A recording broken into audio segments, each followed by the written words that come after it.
આખરે ચૂંટણી નજીક છે ત્યારે મહત્વપૂર્ણ સ્થાનો ઉપર આખરે ચૂંટણી સભાઓ યોજાવાની છે ત્યારે ઘાટલોડિયાની અંદર આખરે ઉત્તર પ્રદેશના મુખ્યપ્રધાન યોગી આદિત્યનાથની સભા છે અને ઘાટલોડિયામાં આખરે યોગી આદિત્યનાથની જે સભા થઈ રહી છે તે સભા સ્થળે આખરે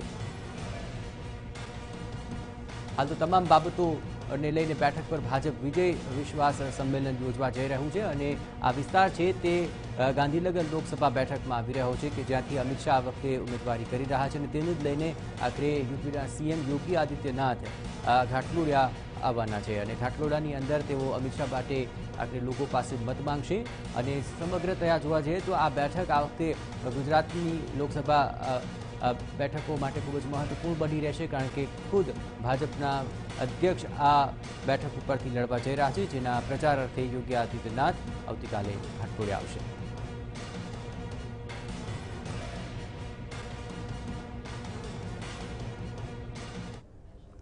તો સભા સ્થળ પર ઉપસ્થિત છે ટીવીના સંવાદદાતા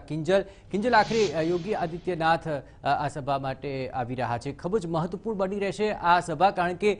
ખુદ જ્યાંથી અમિત શાહ લડી રહ્યા છે તે આ લોકસભા મત વિસ્તાર છે આખરે યોગીના શબ્દો ન માત્ર આ એક લોકસભા બેઠક પરંતુ તમામ લોકસભા બેઠકો ઉપર પણ ચોક્કસપણે અસર કરશે કિંજલ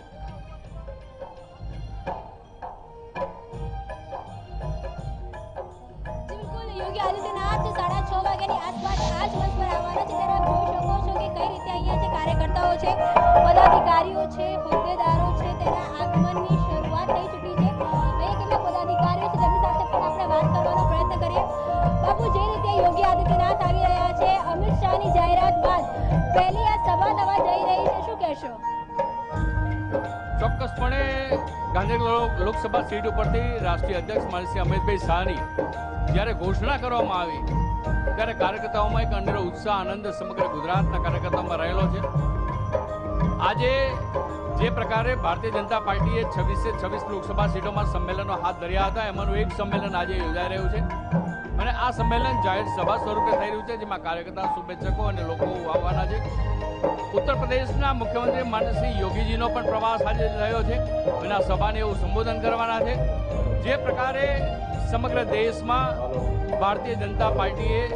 જે વ્યવસ્થાઓ ગોઠવેલી છે અને લગભગ 500 જેટલી લોકસભાની સીટો પર આ પ્રકારના સભાઓ સંમેલનો થવાના છે રાષ્ટ્રીય નેતૃત્વ પ્રદેશનું નેતૃત્વ એમાં જ્યારે સભાને સંબોધન કરવાના છે ત્યારે આજની આ સભા એ ગાંધીનગર લોકસભાની ચૂંટણીના મંડાણ છે અને આ મંડાણ સમગ્ર ગુજરાતને સૌથી વધારે તાકાત આપશે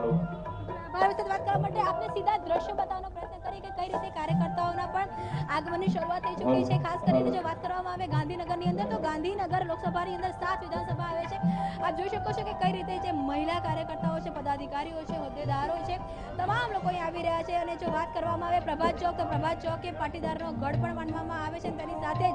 ઘાટલોડિયા વિસ્તાર એ ભાજપનો ગઢ માનવામાં આવે છે 6.5 કલાકની આસપાસ જે કહી શકાય કે જે યોગી આદિત્યનાથ અહીંયા આવવાના છે ત્યારે તૈયારીઓ પણ થઈ ચૂકી છે સ્ટેજ ઉપર પણ એક પ્રકારની જે તૈયારીઓ છે તે તૈયારીઓ ચાલી રહી છે અને કહી શકાય કે આ જે એક આખો માહોલ છે એક આખો માહોલ પોઝિટિવ વાઇબ્રેશન સાથેનો માહોલ બનાવવાનો ભાજપ પ્રયત્ન કરી રહી છે અને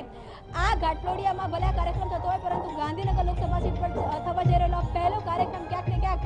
26 લોકસભા સીટ ઉપરના વિજય વિશ્વાસ સંમેલનોમાં એક મેસેજ આપવાનો પ્રયત્ન યોગી આદિત્યનાથ દ્વારા કરવામાં આવી રહ્યો હોય તે પ્રકારનો ભાજપનો એક આખો પ્રયાસ હાલમાં ચાલી રહ્યો છે બિલકુલ કિંજલ તમામ ગતિવિધિઓ પર આપ નજર રાખતા રહેજો તો કિંજલ જણાવી રહ્યા તે પ્રમાણે આખરે યોગી આદિત્યનાથની રાહ જોવા રહી છે અને આ સભા એટલા માટે પણ મહત્વપૂર્ણ બની રહેશે કે આખરે અમિત શાહનું આ લોકસભા મત વિસ્તાર છે અને અહીંથી યોગી આદિત્યનાથ જે હુંકાર ભરશે તેની અસર આખરે ગુજરાતની અન્ય લોકસભા બેઠકો ઉપર પણ ચોક્કસપણે જોવા મળશે